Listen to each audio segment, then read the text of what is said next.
Friends, welcome to my YouTube channel. ये कहानी एक ऐसे ज़मींदार की है जो बहुत लालची और क्रूर था, लेकिन एक साधु की सीख ने उसका जीवन बदल दिया। किसी गांव में एक अमीर और क्रूर ज़मींदार रहता था जिसका नाम रघुनाथ था। रघुनाथ अपनी धन दौलत के मद में चूर था और गांव वालों पर अत्याचार करता था। वह गरीब किसानों से उनके हक का अनाज छीन लेता, उनके बच्चों से जबरन काम करवाता और बदले में उन्हें कुछ भी पैसे नहीं देता। पूरे गांव में उसका खौफ था। गांव के बाहर एक छोटी सी कुटिया थी जहां एक साधु महाराज रहते थे। साधु को लोग बहुत मानते थे और हर समस्या में उनसे सलाह लेते थे। साधु शांत और धैर्यवान थे, लेकिन रघुनाथ के अत्याचारों की कहानियां सुनकर उन्हें बहुत दुख होता था। एक दिन रघुनाथ साधु महाराज से मिलने गए। वह दिखावे के लिए कहने लगा, महाराज, मेरी खुशहाली के लिए कोई आशीर्वाद दीजिए। मुझे और सफलता और धन चाहिए। साधु ने उसकी बात ध्यान से सुनी और मुस्कुराते हुए कहा, ठीक है, मैं तुम्हें एक चमत्कारी उपदेश देता हूँ, लेकिन पहले तुम्हें एक काम करना होगा। रघुनाथ ने सोचा कि साधु उसे कोई सरल उपाय बताएंगे। उनसे जल्दी से पूछा, क्या करना होगा महाराज? साधु ने कहा, तुम्हें एक कटोरी दूध लाना है, लेकिन ध्यान रहे कि वह दूध छलके ना। रघुनाथ को यह काम आसान लगा। उसने तुरंत अपने नौकर को कहा और एक कटोरी दूध लाकर साधु को दे दिया।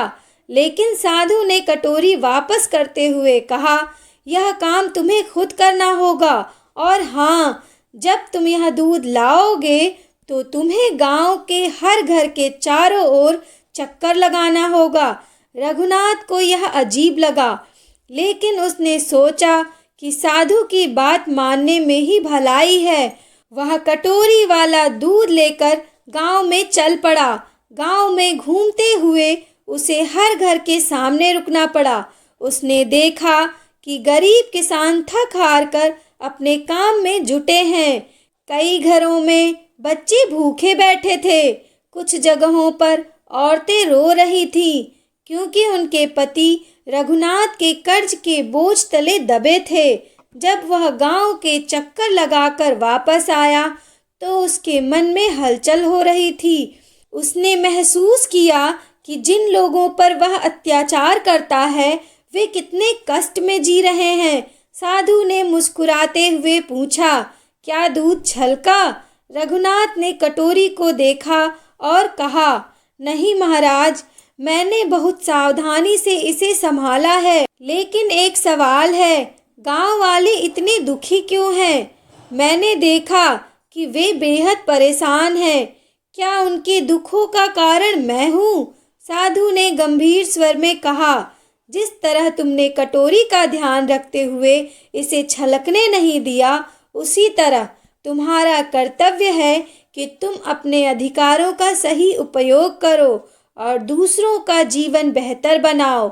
यदि तुम अपनी संपत्ति और शक्ति का उपयोग गलत कामों के लिए करोगे तो वह लोगों की पीड़ा का कारण बनेगा। साधु की बात रघुनाथ के दिल में गहरी उतर गई। उसने अपने जीवन में सुधार करने का निश्चय किया। उसने किसानों का कर्ज माफ कर दिया, उनकी ज़मीनें वापस लौटा दी और हर किसी के साथ समान व्यवहार करने का वादा किया। गांव वाले अब खुशहाल जीवन जीने लगे। रघुनाथ का नाम डर के लिए नहीं बल्कि दयालुता के लिए लिया जाने लगा।